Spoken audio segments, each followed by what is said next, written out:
Дмитрий Краускоўскі. Пераправа. Той чорны дзень. Тут мало хто припомніць, бо столькі год мінуло з той пары, і на магіле не лунае помнік, і цішыня ля сіняе гары.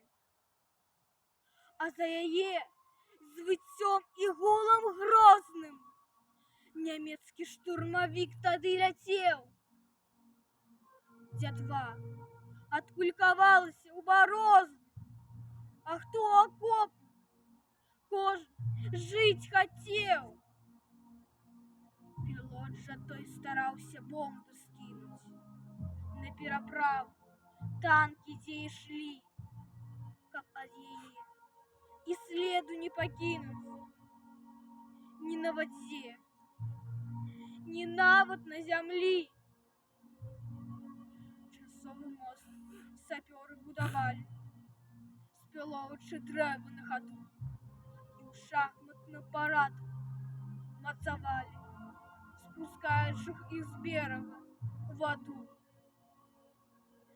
Ён з кулямёта біў па тых салдатах, якія пераправу звялі.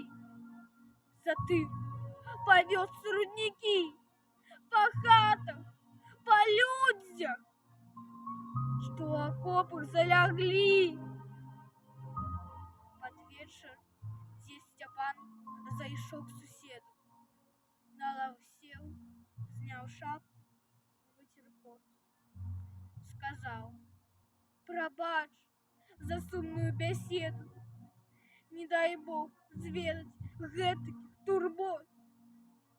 Нарэшце пахаваў каля дарогі тых маладзенькіх 4 салдат, збіраў для пераправы рукі, ногі. Настолькі іх пасек фашысцкі гад. Дзяўчынку разам з імі, маладую, ці сувязістка, можа, ці сапёр, паклаў таксама у магілу тую, дзе лесукрай зялёных дрэў шацёр. Ну што ж, вайна, ды каб яна прапала, што маладыя гінуць без пары. Са зморшчанай шчакі сляза ўпала, нібы жывіцы кроплі ўніз з кары. Сцёр рукавом слязу, сабраўся з духам і ў роспачы адной рукой махнуў: хай зямля ім будзе пухам, і галаву схіліўшы, уздыхнуў. З тае пары гадоў прайшло багата, і ўсё ж сярод усіх святочных дат дзень перамогі нам святая дата, прыпомні ўсіх загінуўшых салдат.